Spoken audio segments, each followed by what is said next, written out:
Persuasion by Jane Austen. Chapter 24. Who can be in doubt of what followed?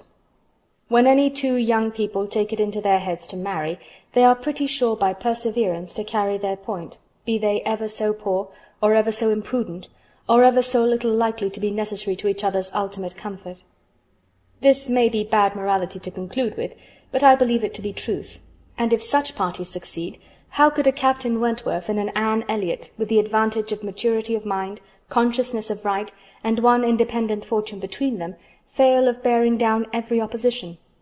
They might, in fact, have borne down a great deal more than they met with, for there was little to distress them beyond the want of graciousness and warmth.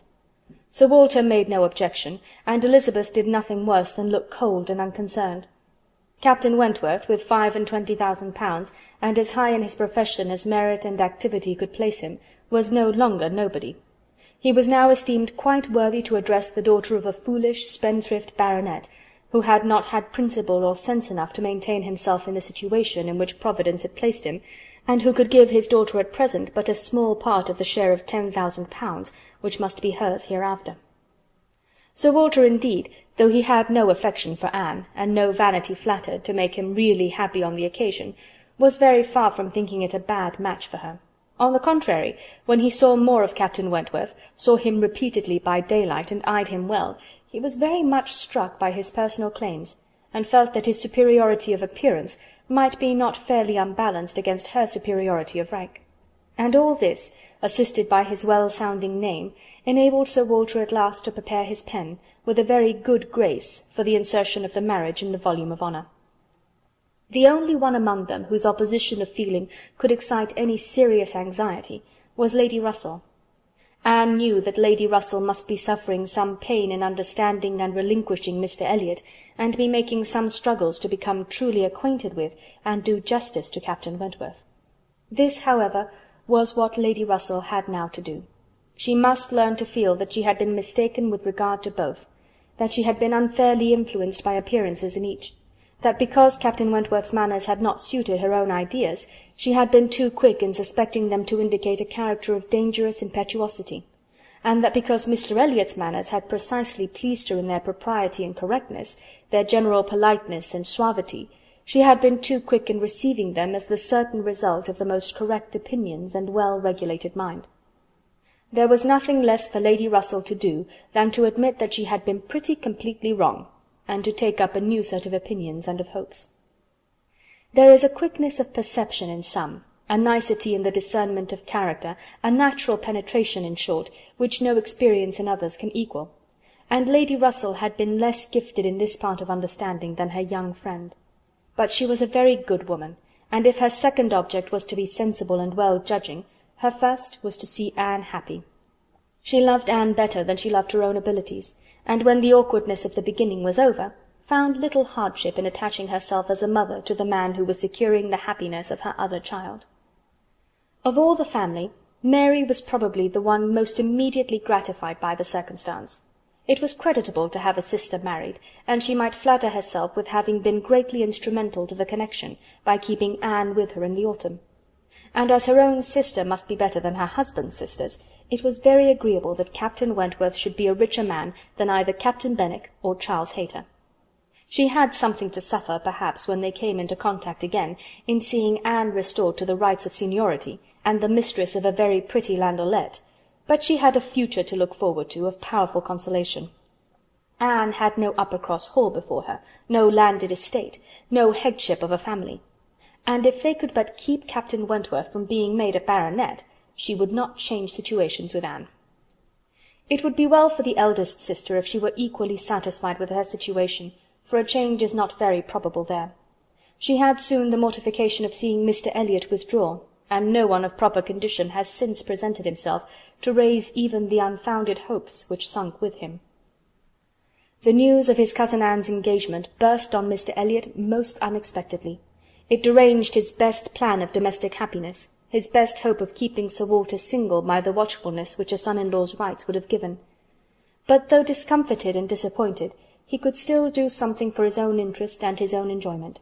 He soon quitted Bath, and on Mrs. Clay's quitting it soon afterwards, and being next heard of as established under his protection in London, It was evident how double a game he had been playing, and how determined he was to save himself from being cut out by one artful woman at least. Mrs. Clay's affections had overpowered her interest, and she had sacrificed, for the young man's sake, the possibility of scheming longer for Sir Walter. She has abilities, however, as well as affections, and it is now a doubtful point whether his cunning or hers may finally carry the day, whether, after preventing her from being the wife of Sir Walter, he may not be wheedled and caressed at last into making her the wife of Sir William. It cannot be doubted that Sir Walter and Elizabeth were shocked and mortified by the loss of their companion, and the discovery of their deception in her. They had their great cousins, to be sure, to resort to for comfort, but they must long feel that to flatter and follow others, without being flattered and followed in turn, is but a state of half-enjoyment. Anne, satisfied at a very early period of Lady Russell's meaning to love Captain Wentworth as she ought, had no other alloy to the happiness of her prospects than what arose from the consciousness of having no relations to bestow on him which a man of sense could value. There she felt her own inferiority very keenly. The disproportion in their fortune was nothing. It did not give her a moment's regret.